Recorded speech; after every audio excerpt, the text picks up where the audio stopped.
The information provided in this episode is for informational purposes only and is not intended as an endorsement or paid political ad.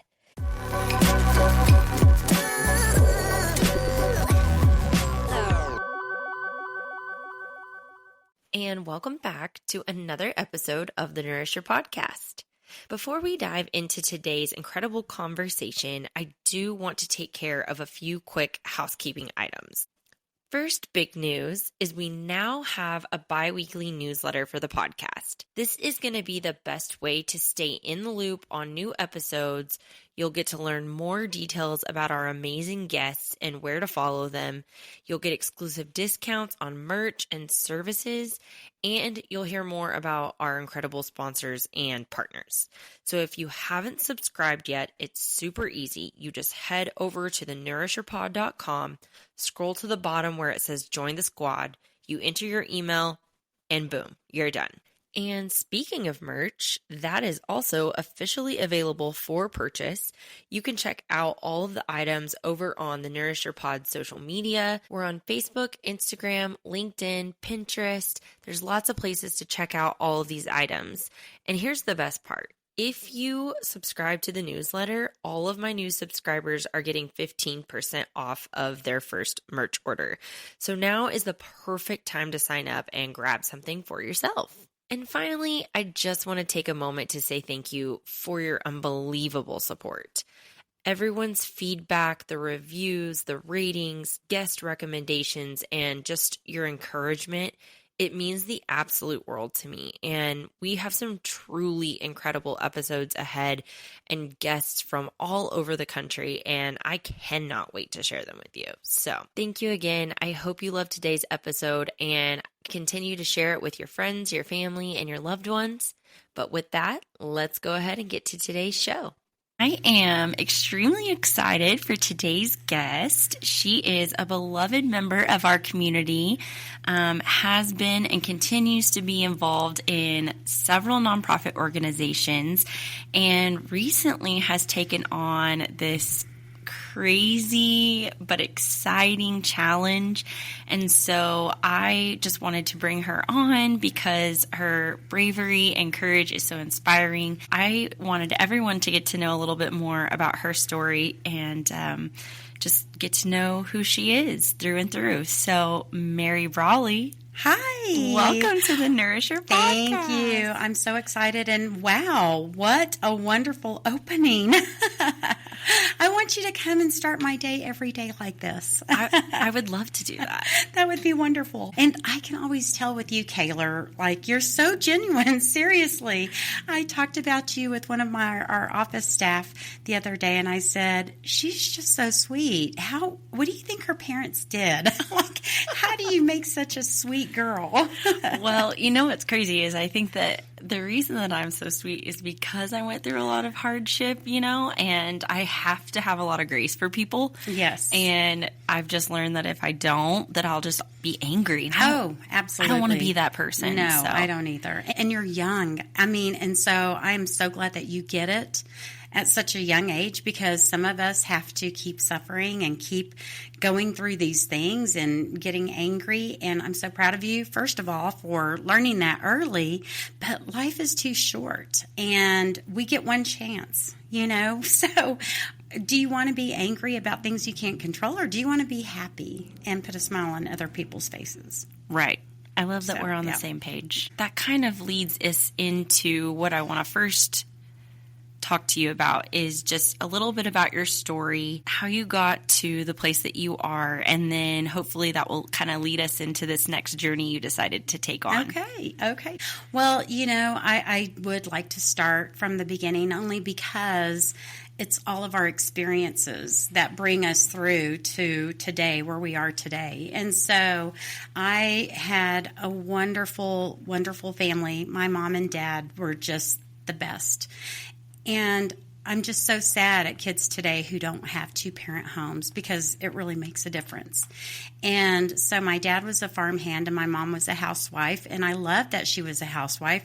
I never really thought about, we were poor, but I never really thought about us being poor. I just knew that my mom was home when we got off the bus, and she always had something ready to eat for us because for whatever reason, you get out of school and you're starving, and just having those kind of times at home, and she was always there. I grew up in Dimmitt, and then we moved to Muleshoe, and I graduated from Muleshoe High School and came to Amarillo.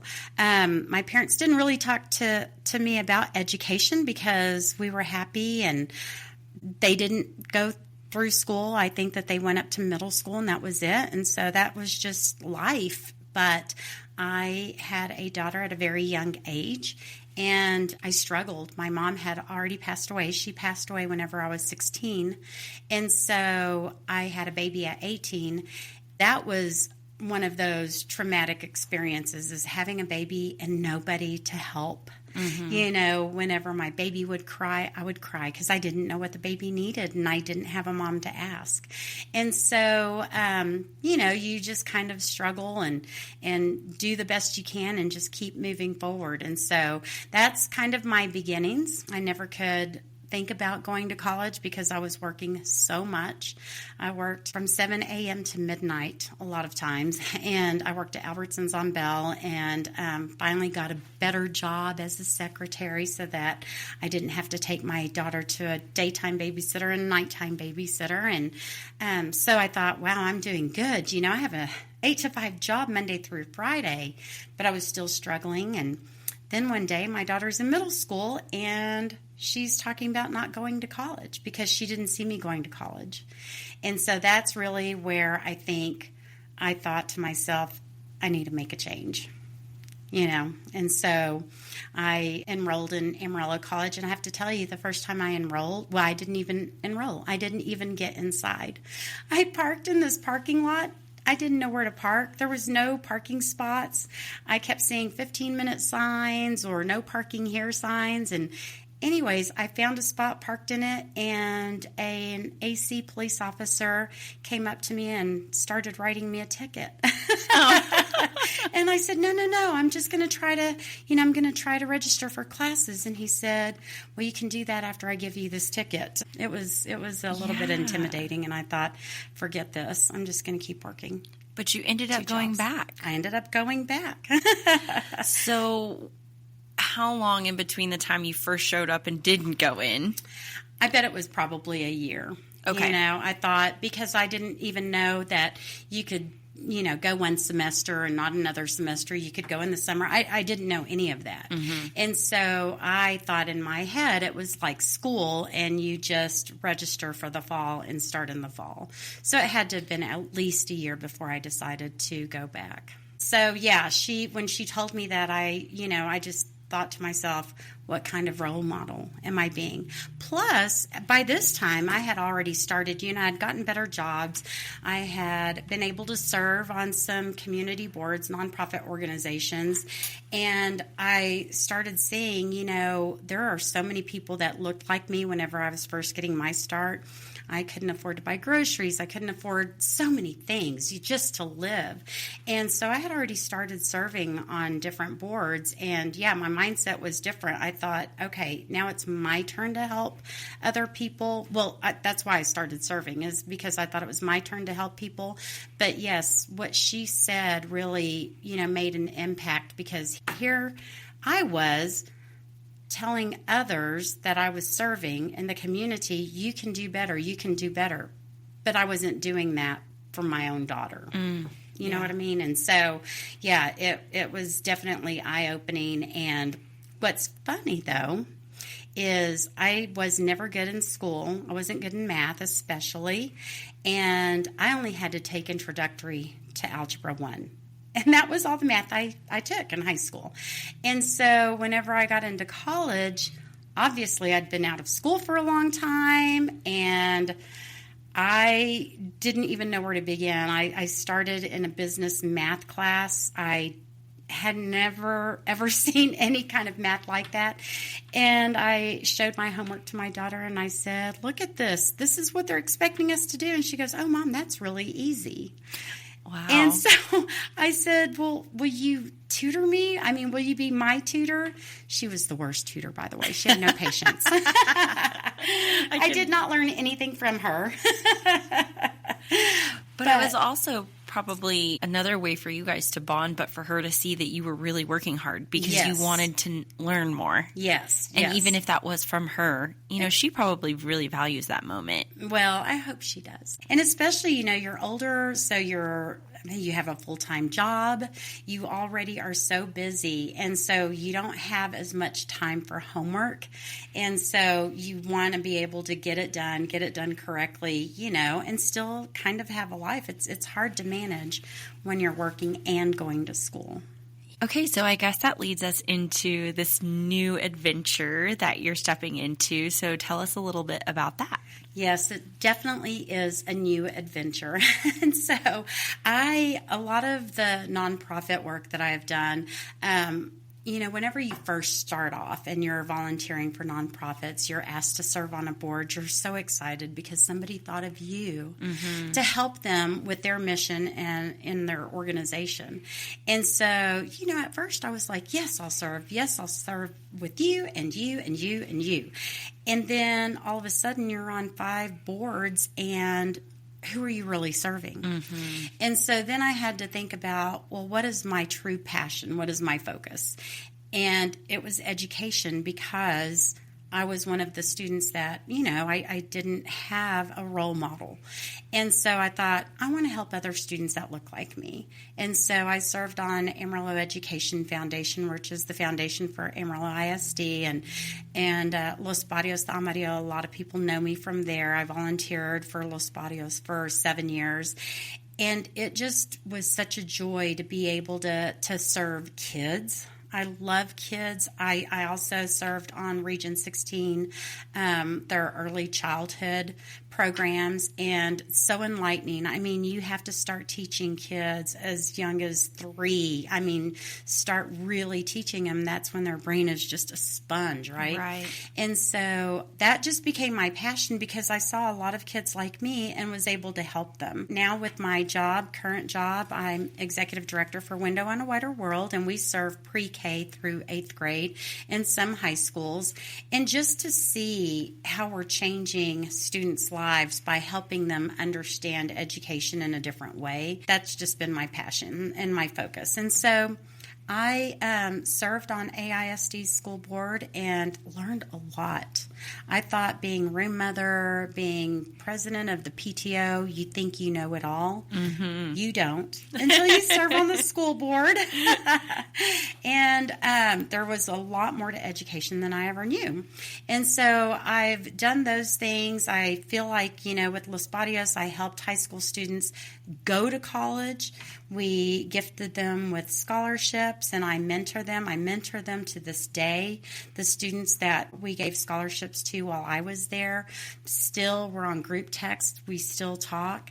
And it just makes a difference. And I thought, well, now is the time to do something more. So I've done pre-K, I've done elementary and middle school and high school, and I really want to serve the college student, because the average college student, looks like me. It's a single parent and probably has 2 jobs and kids. And so how can I help them stay in college?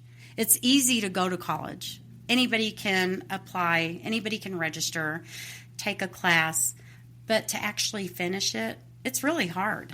It's really hard for a lot of students. And so I know that graduation rates have improved over the past few years, but it needs to really be improved. I think that the graduation rate, I understand, is 48%. That's still less than half. Right. So, what can we do? What are we not doing? What are we not seeing? And I feel like because I've been through those struggles, I've lived it. It took me so many years. I feel like I always say it took me 10 years to get my associate's degree. That can't happen. Kids need to go finish and move on to get a better job to, make a good life for their families. And so I feel like I'm going to be able to listen to them and be their voice. And so I just recently announced my candidacy for Amarillo College Board of Regents, and I want to be that voice. I want to be that representation of the average student. I'm at a point in my life that, how am I going to impact others? What am I going to do to help the next generations and for them to help their next generations? I was a first-gen student, and it took a long time, and it was a struggle. My daughter has now graduated from Texas Tech and is doing very well. She's an operating room nurse, and actually she travels. She's a travel nurse and makes really good money. And my 18-year-old grandson is either going to UT Arlington or Texas Tech. He hasn't decided. Wow. But now there's 3 of us. There will be 3 of us that have graduated college, but I want to help other students like that get there. And so what do you do to help is you serve. And so that's why I have decided to announce my candidacy and hope to help, the future. Absolutely. I love that you are connecting all of your personal experiences to your service, because I'd done the exact same thing where I just said, I'm going to get involved. I'm going to be involved in as many things as possible. So anytime someone said, would you do this? I'm like, yes. I'm like, sign me up. Yeah. But then I got to a place where I told myself, I can't contribute financially to all of these organizations because if I can't give to all of them, I'm not going to give to one specifically, or I would have to miss this meeting to go to this meeting. And so I've gotten to a place where I really do have to get into that mindset where it's like, where is my heart? Right. And where do I feel the most led? And so I love that Amarillo College Board of Regents is a huge undertaking, and it's not going to be an easy road if you were to be elected. And so thanks, Taylor, for making me a little bit more nervous. I'm ready. I'm ready for the challenge. Yeah, absolutely you are. I just think it's one of those things where you truly have to have a heart for the students to even take on that challenge or to put your name in the hat for the election. Yes, for sure. And I'll tell you, Kaylor, in interviewing the Los Barrios Scholarship recipients, I had to get to know them. I did it in a way of interviewing, just, hey, let's just sit down and chat and, tell me about what your biggest struggle was in high school, what your best time was in high school, what do you want to do next? Where do you see yourself, just 1 year from now? Because they can't think 5 years, for sure. And so listening to their stories, I might have been poor, but I wasn't hungry. Mm-hmm. I might have been poor, but I had shoes. There's so many. I might have been poor, but I had 2 parents. There's so many, and we always have to remember that there's so many others that are less fortunate and that have it harder. We think we might have it hard, but there's somebody that has it harder. The stories that I heard from these students, and I can tell you so many of them because they just burned into my heart. You just think, I've got to help you. I've got to help you succeed. Mm-hmm. Oh my gosh, you went through that? Oh my gosh. Let me help you. Let me be there for you. And I feel like because I'm always texting them, hey, did you sign up already? Did you register early? Did you do this? Don't forget this. And I feel like I am helping them. I feel like they need somebody. In fact, one of our students said, I didn't get this much help from my counselor, and you're always reaching out, and I'm glad. I'm glad to hear that. I'm glad because what if I wasn't there? And I'm not saying that I'm, making all of the difference, but I feel like I'm a little part of it. And I feel like each one of us needs to do our part to help younger folks succeed. And the fact you're already doing it, you're already helping them succeed as college students, regardless of whether you're on the board or not. Yeah. So I love that you've already started. I love these students. I tell you, I love them. Okay, I want to kind of move into, as I mentioned at the top of the episode, the courage and the bravery it takes to get into a local election like this. So we have an amazing board of regents. We have for quite some time, and Amarillo College is a top community college in the nation. They've done such great things, and there's a lot of distinguished names on that list. And so I would assume that it was extremely intimidating and a hard choice for you to decide to, again, step into the ring and run for that elected position. So how do you feel like you overcame those doubts or fears for yourself? Well, I have to tell you, so 2 years ago, somebody mentioned to me about running. And I thought, oh, wow. I don't know. Am I good enough to run? Am I qualified? You have those self-imposing doubts. And I just kept thinking on the other side, well, they did ask, so somebody thinks it would be a good idea. I didn't ever act on it. I had a couple of other friends that were interested too, and I, thought I'm just going to sit tight, think about it. When the opportunity comes, I'll have thought about it more and really kind of, prayed and just thought about it. And so now here we are 2 years later, and I have to tell you that it's always been there. For the past 2 years anyway.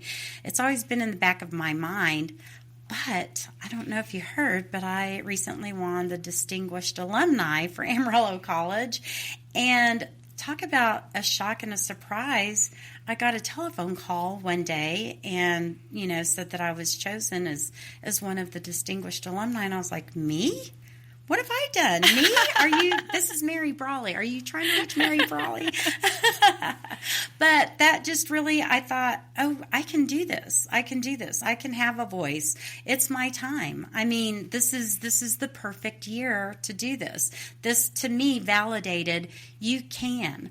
And yes, it's super important. It's hard because you're thinking you're running for a position that's going to have significant impact on the future of education.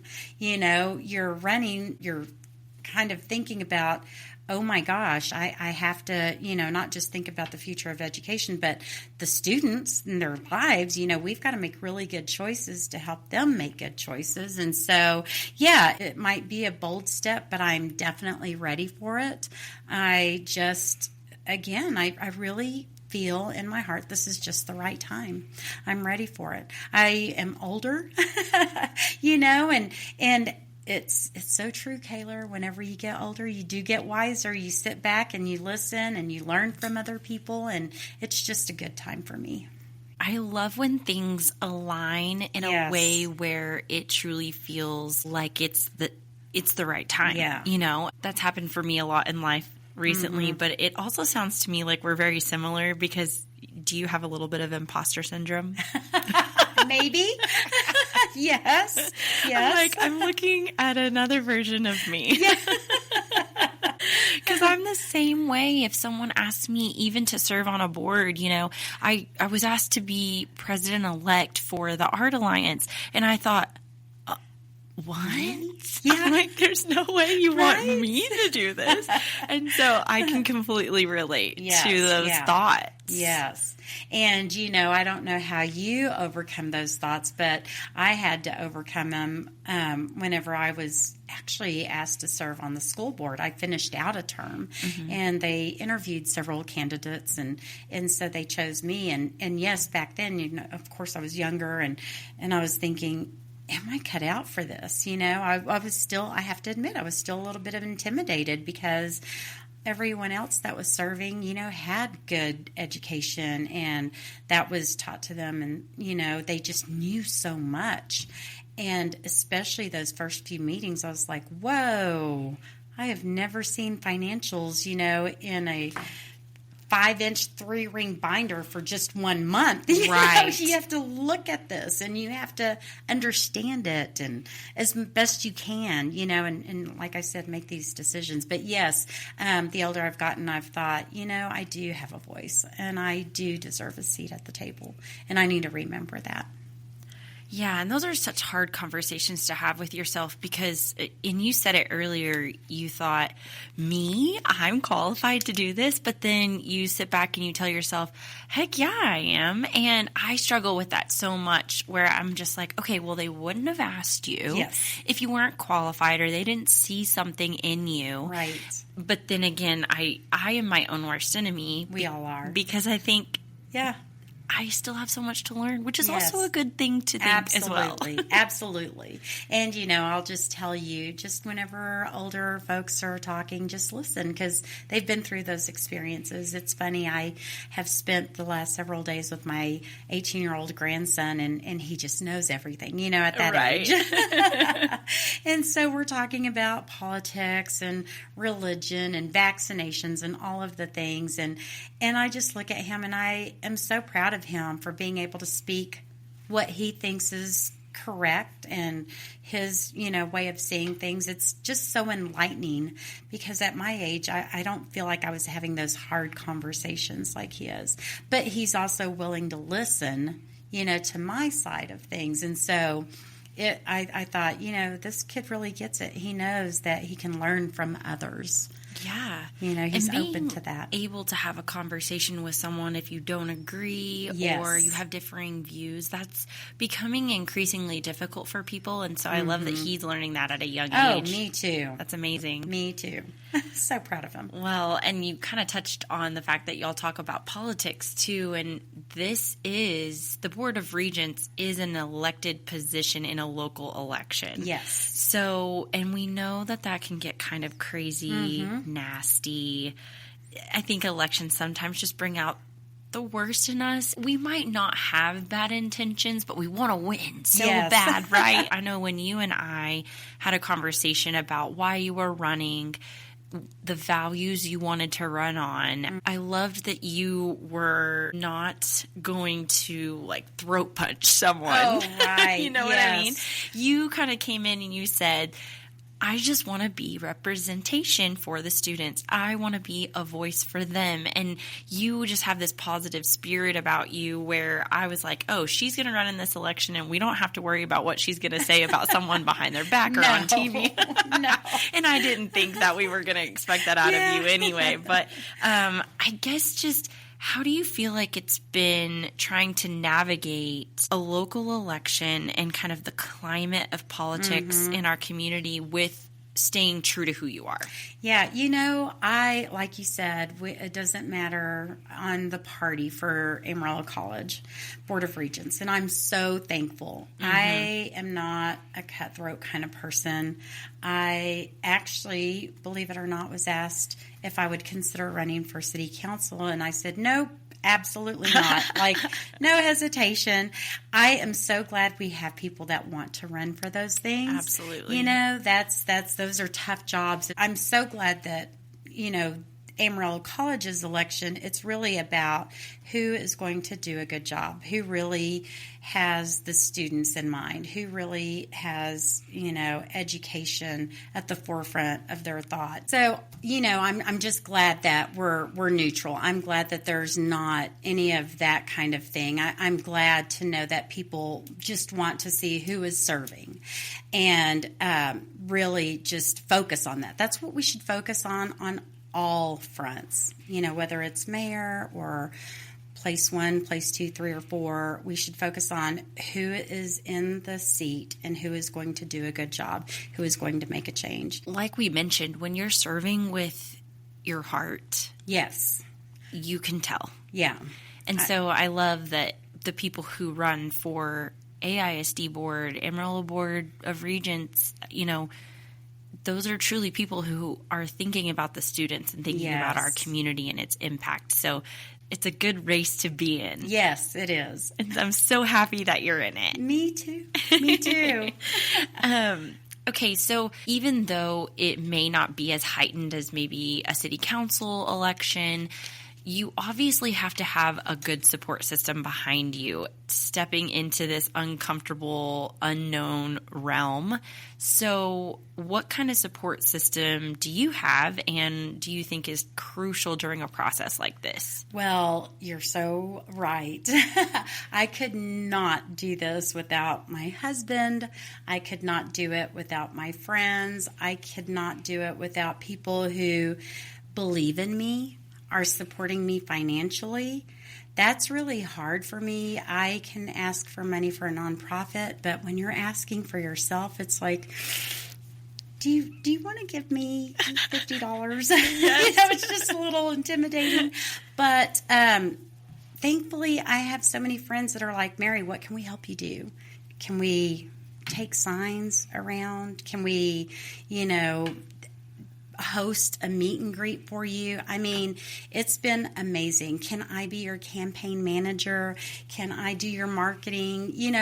There's so many friends that have really stepped up, and some people I didn't really, I knew but didn't know well have offered to help. And every time that I go to a forum or a meet and greet or I'm out, people are always saying, what can I do to help you? People have texted me, what can I do to help you? What can we do to get you in there? And that just touches my heart. Every time I read a text or hear from somebody, I'm like, wow. You know how it is. You see them on social media maybe, but you don't always talk to them. And then they're reaching out to you. It just really means so much to me. And that's another one of those things that fuels my desire. Okay, this is it. Other people are believing in me. I believe in me. Let's do this. I think just you as a person, it's easy to get behind your mission. I think once you hear your story and your why, it's easy to connect with that. And you're so relatable that I'm glad. Thank you. Yeah, it's hard not to want to jump on the Mary Bralley train. Let's go. Yes. And I think too, you and I talked and I told you absolutely you should run because I know it was a question up until the very last minute. It was the very last minute. And I just said, I think this is such an important time, not only for our community, but as a woman and especially as a minority woman, the answer, regardless of whether you win or not, is yes. Yes. Is 100% yes. Taylor, you were the first person that said that. And I can't tell you how many women have come after you saying that same thing. So when you said it, I was like, that's right. Whether I win or lose, I am showing somebody, even if it's just Kayla Harper, I'm showing her, you've got to try. And then I've heard that a couple of times and I'm like, wow, this is so amazing that people are just behind you and appreciate that you're trying. And I hope that there will be lots of others that, might be a little bit intimidated or don't know if they're capable of doing it, but maybe see me try and they'll want to do that too. It just gives me so much more motivation, for sure. So along those lines, why do you think it's important for women to step up and move into these leadership roles, maybe in local government and also in our community? Mm-hmm. The reason I think it's so important, especially women and especially minority women, is because you can't just be used to, well, this is the group of people that always make choices, make decisions. You can be part of that. We all have a voice. We all have to learn how to find it. Sometimes it's hard. Sometimes it takes years, but we have to find our voice and be able to do something different. And I feel like I'll be bringing a different perspective since I did ride the struggle bus during my time at AC. With me being that different voice, hopefully the girls that I'm mentoring now that are in college, they've even said, Mary, we got involved with HSA because of you, or I joined AmeriCorps because of you. It's like, great. They saw me and they said, hey, that girl looks like me. I can do this. And they're doing those things. Even the boys, they're like, Mary, I don't think I would have turned this direction and did this if it weren't for you. And, it just makes you feel so good. So, and I always tell them, it doesn't matter what color you are. Your voice is your voice. If people weren't in the room and just heard you, it doesn't matter what color you are.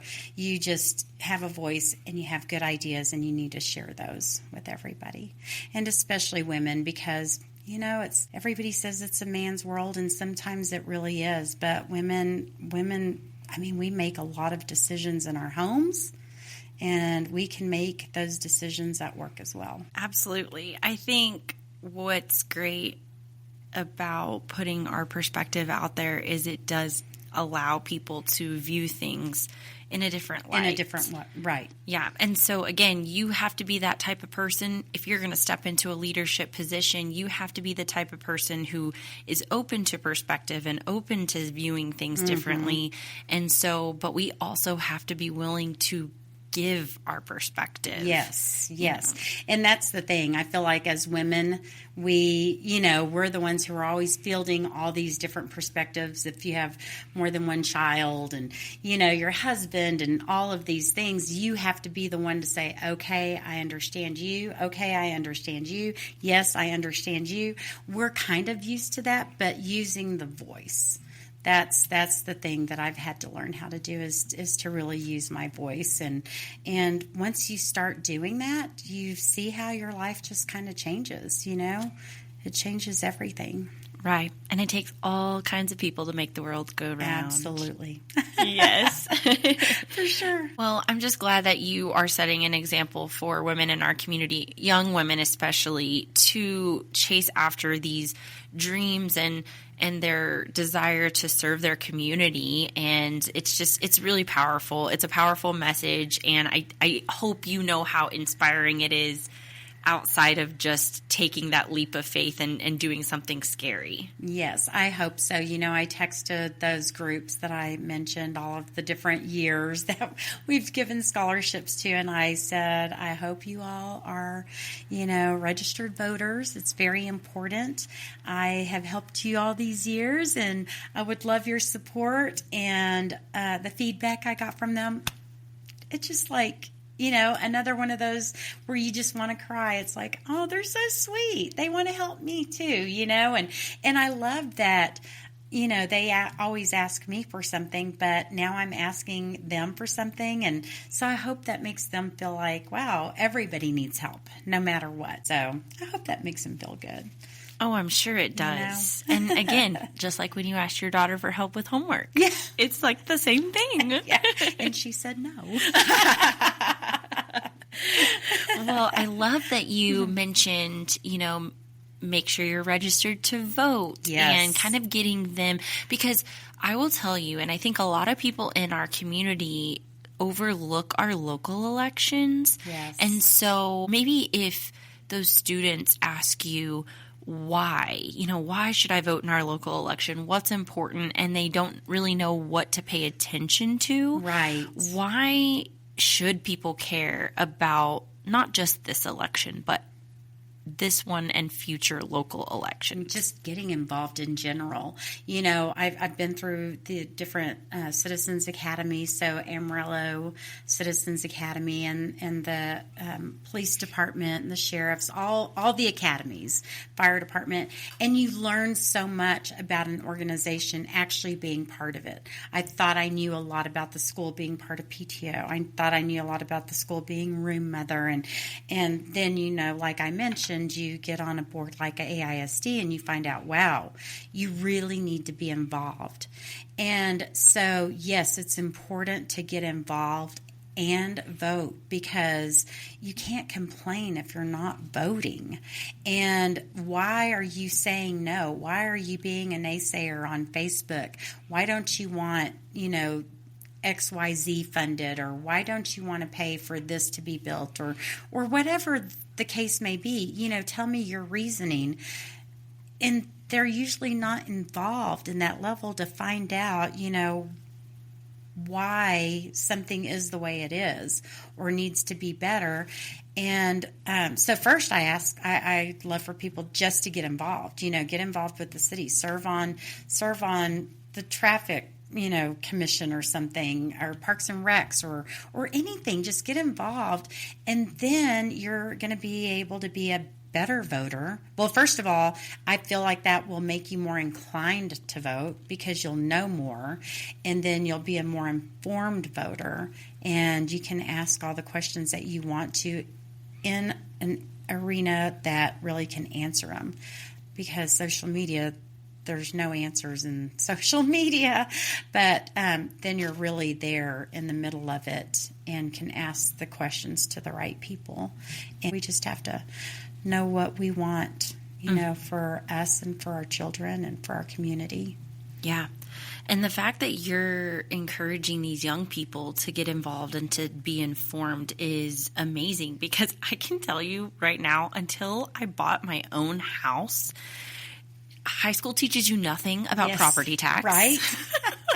It teaches you nothing about water conservation or wastewater capacities. That's right. These things that we don't know about. That's right. So foolishly, I was not involved in local politics until I had to learn more. I was in a position where I had to understand what are the things that they're talking about? Why is it relevant to what I'm doing for work? And so now I feel like my eyes have been completely opened. Yes. And it is important for us to know what's going on a local level. I love to tell people you have far more influence in your local elections than you do. Obviously we still want you to vote in like the national elections and things like that, but your voice does matter in your local election. Yes, you're serving your community that you live in, that you're raising your family in, that your business is in. It's right here. It starts right here in your own backyard.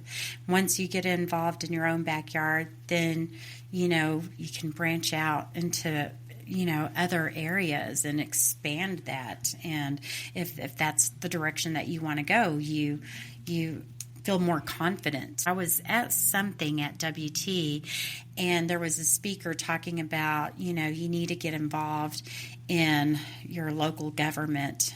And one particular student raised his hand and said, what about for a Hispanic male? How do I use my voice? And I turned around to see who he was, and I didn't know him. But after the conference, I went up to him and introduced myself, and I said, I am so glad that you're interested in serving, and, you called out for a young Hispanic male, so maybe you've had some doors close on you, but I know, and this is the good thing about networking, you have a big network. The older you get, the more people you know. I said, I can introduce you to some other Hispanic people that are involved in local government. And he took me up on it and met with them and had great discussions and decided to go to college in Austin and is going to seek that path. But see, I heard one voice. I didn't know who it was. And you look around, you're like, I'm going to help him. And everybody has to do that, because that's one way of, again, making him better, making the community better.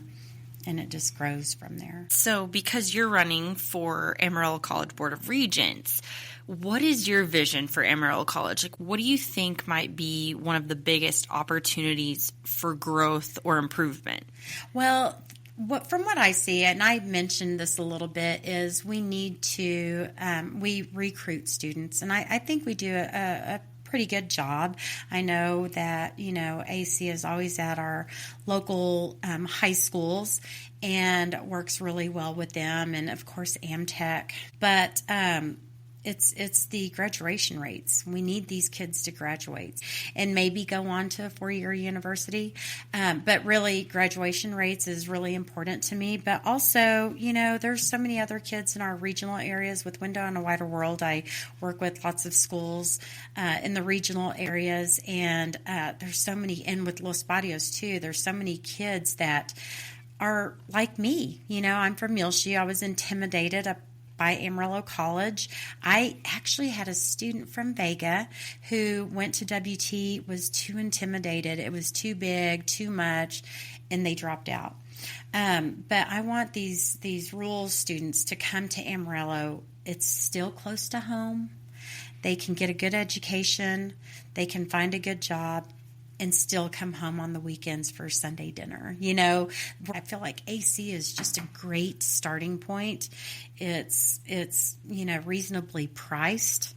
So I really want to see higher graduation rates, more kids coming in.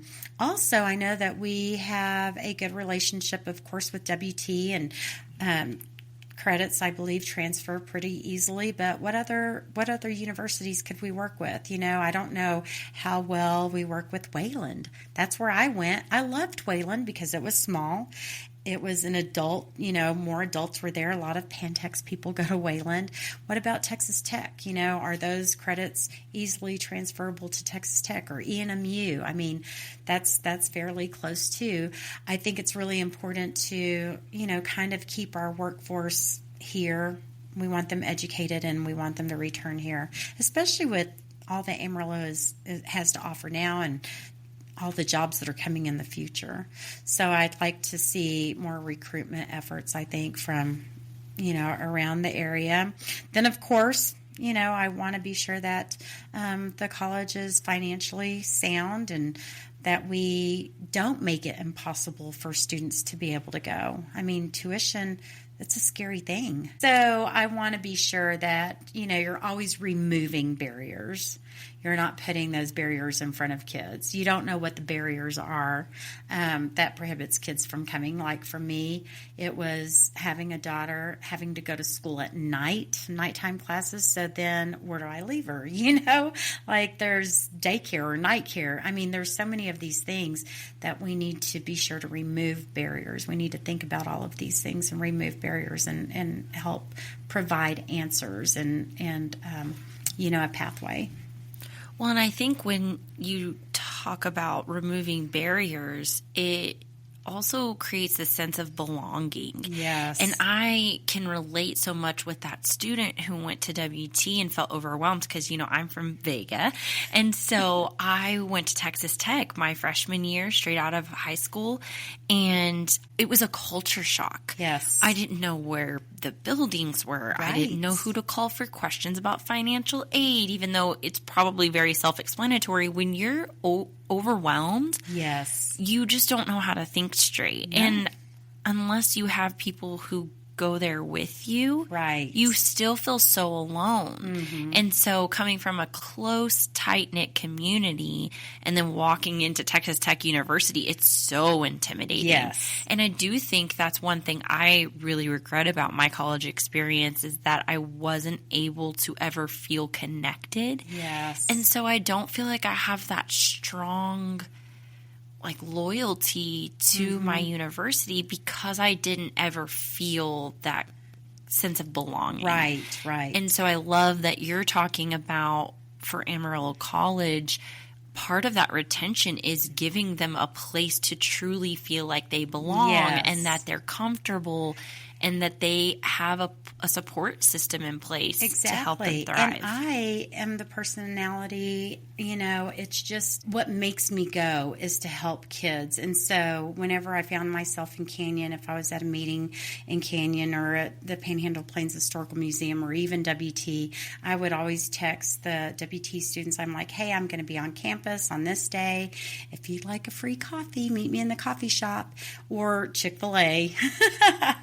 If they don't like coffee, they sure like Chick-fil-A. Always a hit. Always. But, just meeting with them, just talking to them and introducing them to people. That's how I got them introduced to HSA and to AmeriCorps. You schedule these meetings and help them make new friends. And I will spend my time, having coffee at AC if anybody ever wants to talk. And I'm always going to be that person that is willing to listen and sit and have a conversation and, if you don't do that, how do you know what the needs are to make things better? Sure. You know? Well, and I know Amarillo College already has great resources available for our students, but again, if they're not comfortable seeking those out, we need that middleman or that connector. And I love that we can basically take all the resources that are available, add someone like you with your, your friendly and open arms to say, hey, if you have questions, just ask, because there's no stupid questions. And let me show you a path to where you can solve this problem or someone who can help you. And we each should do that. I had a student who made a C at WT in his speech class because you had to videotape yourself doing this speech, like if you're public speaking. Anyways, he made a C because he didn't have a suit coat. Well, he didn't have a suit coat. Right. He just didn't not wear one. He just didn't have one. And WT has resources. They have a clothes, or at the time had a clothes closet, but he didn't know about it. Or even if he did know about it, it's kind of embarrassing to have to go to ask. And so when he told me that story, I was like, oh my gosh, let's go find you something, because I don't want you to, get a bad grade because of something like this. And so, you have to be there. You have to be there and help them out any way that they need help. So. Yeah.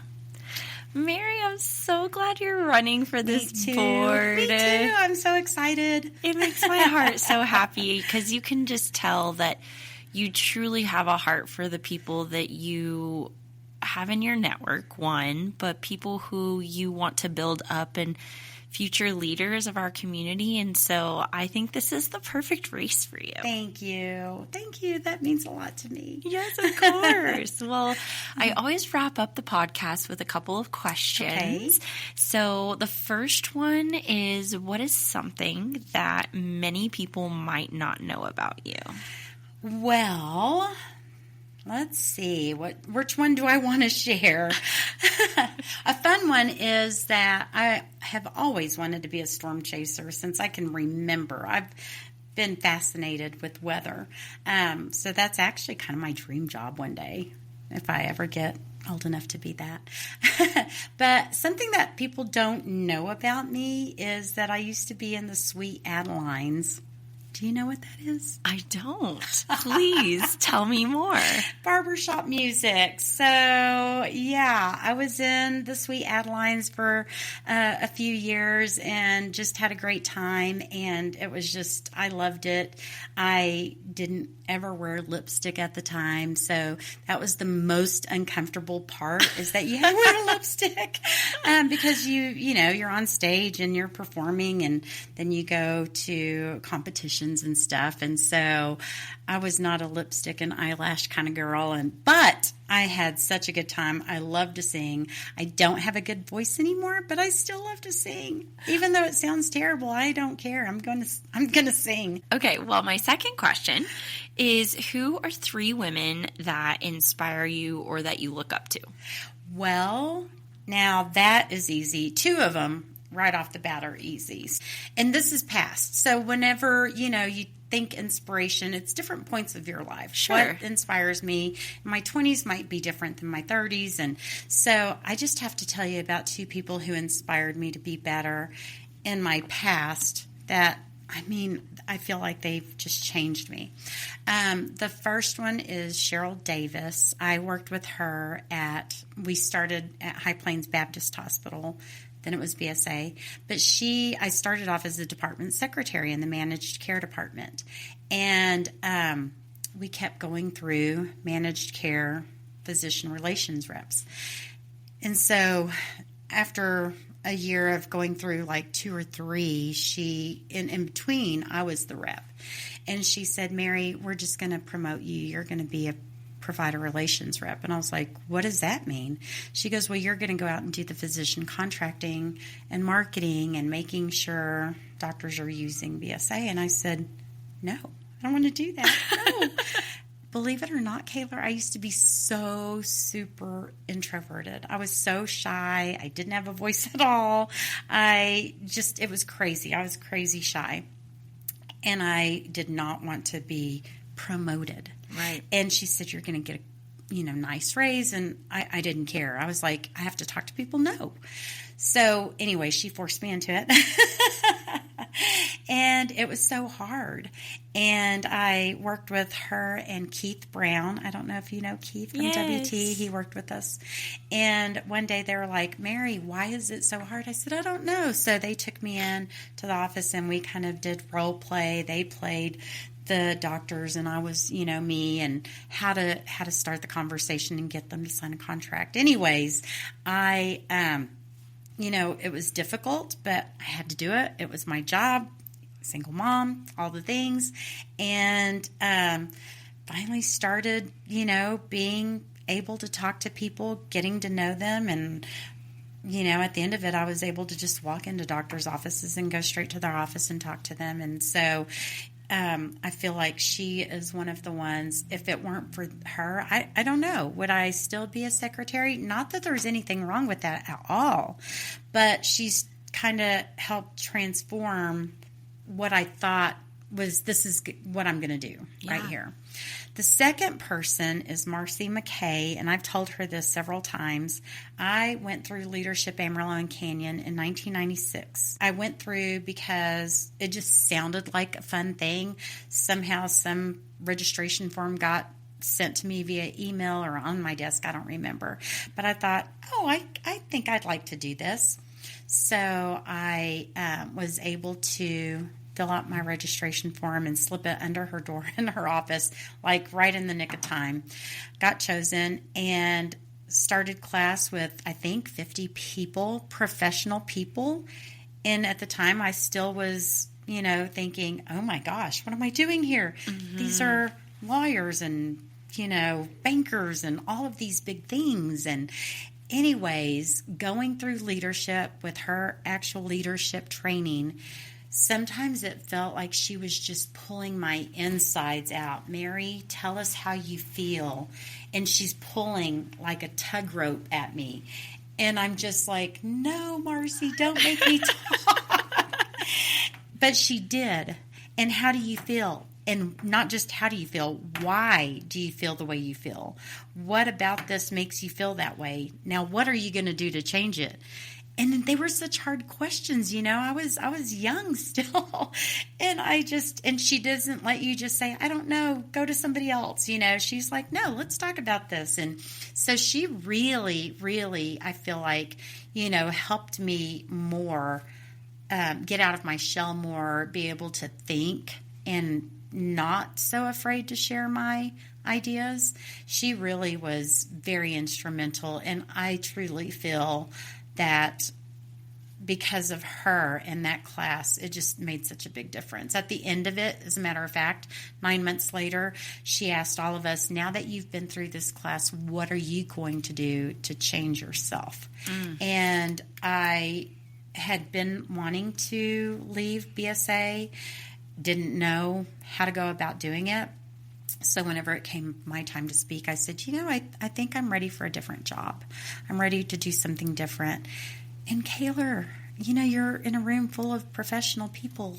So many people came to me afterwards and said, oh, I didn't know you were looking. Why don't you come talk to me about this? And there was just so much opportunity. And again, I was like, really? You want to talk to me? Yeah, but that transformation in yourself, again, things align when you start doing things for yourself and you're confident in who you are. Yes, absolutely. Perfect and example. I took a job doing something so different, something that I didn't have any idea about. They still hired me, and that was another transformation in my journey of just life, learning about something completely different, and I loved it. So, yes. Definitely. Good job, Marcy. Good job, Marcy. And then you said 3, so I have to say, like you, and you inspire me because you are so young. You're doing all of these great things. You've had great jobs. You're willing to, try out new things, help new people that you didn't really know, such as myself. I mean, it just makes me so happy. I feel like I do that now, you're doing it at 30. And I'm just so proud of you. And it's inspiring to see somebody young, that gets it. Like you were saying about my grandson, it's inspiring to see him too. But you as a young woman and, going out there and answering hard questions that you've had to answer, and you're always doing it with a smile on your face. And like I said, you're just so sweet and relate all the things that you were saying. You're relatable, Kayla. You're great. And so to me, you're very inspiring. And I just have loved getting to know you. And I'm glad to call you a friend. Oh, don't make me cry. I'm serious though. I really mean it. I've loved this so much.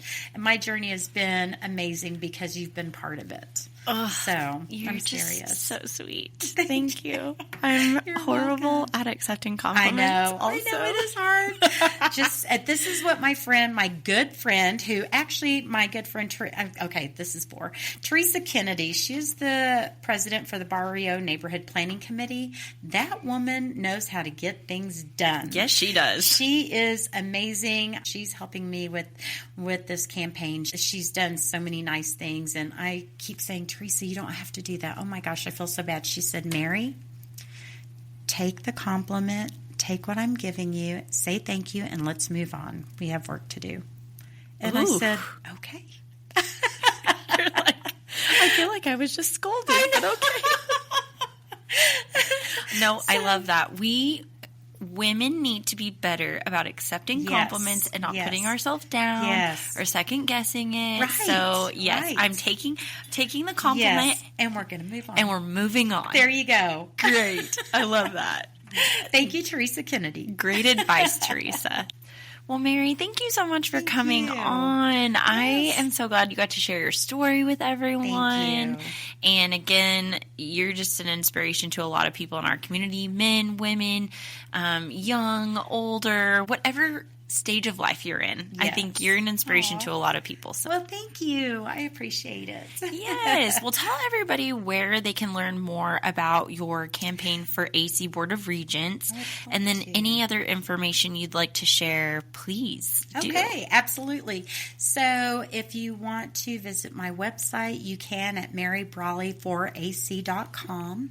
If you want to send me an email and ask questions, set up coffee or lunch, or just get to know me better, the email address is, again, marybralley4ac@gmail.com. You can also find me on Facebook at, you guessed it, Mary Bralley 4AC. I have this marketing person that's made everything so consistent and easy. But I would love to talk to somebody, to anybody. We actually have a meet and greet that's coming up on April the 16th at Cactus Cove at 5:30. This particular Meet the Candidates is going to be with myself and Jason Herrick and Patrick Miller. Just please call me. I welcome your call. I'd love to get to know everybody. I'd especially love your votes. Amarillo College is one of the ones that it's cumulative voting, just like AISD. You have 3 votes. There's 5 of us that are running for 3 spots. There's 3 incumbents and then 2 of us that are new. And so you can vote all of your votes for me, 1 of your votes for me. I'd prefer all. But 3 votes, I'm 3rd on the ballot, and then you vote on May the 3rd. Early voting is 22nd through the 29th of April. If you haven't registered to vote, which I was really surprised, Kayla, there's a lot of people that I know that aren't registered. Yep. And that really surprised me. I know. But you can register to vote up until April the 3rd. So please register to vote and then go and vote. Yes, absolutely. You can check out the City of Amarillo website, and it'll give you some great voter information. It'll provide links where you can figure out if you're registered to vote or your voter status, because that's one thing that I didn't realize is whenever I moved, they couldn't locate me. Oh. And so my voter status was inactive. Oh. And so I had to check the status of my voter registration when I saw it was inactive. I'm like, oh no, we got to fix this. We got to fix this now. So yes, there's lots of different resources out there where you can check to see if you're registered. I know it is not a national election, right, but it is like dang near more important. Because this is where we live. Yes. You live here, so Yes. you need to vote here as well. Yeah, get So, involved, yes. get informed. All of the candidates for every single elected office have a website. They have a Facebook page. They have Instagram pages. Get to know them. Attend these meet and greets. Attend forums. Just get involved. Yes, come to the forums, meet all of the candidates, but really the meet and greets are the best, or just calling. Then you can have quality time, and really get to know the candidates. So, and you can always ask for a yard sign. I'll deliver it to you and talk to you at your home. I will do anything. I will be everywhere. Well, this podcast, I feel like, is an alternative to a one-on-one with you. There you go. That's true. But I would encourage everyone, get coffee with Mary, regardless of what the motivation is. Because if you're a coffee lover, I could drink coffee all day, so I could have lots of coffees all day long with different people. Yes. Well, thank you again so much for joining us, and good luck with your candidacy. Thank you. I appreciate it, and I appreciate all of your listeners too. Thank you so much for the time. And that's a wrap. If you enjoyed the episode, I'd love for you to leave a review on Apple or Spotify. It really helps the Nourisher podcast reach more listeners and just continue to grow this incredible community. Don't forget, you can subscribe to the newsletter at thenourisherpod.com so you never miss an episode. And be sure to check out the latest merch on our social media. And until next time, stay strong, stay connected, and keep growing.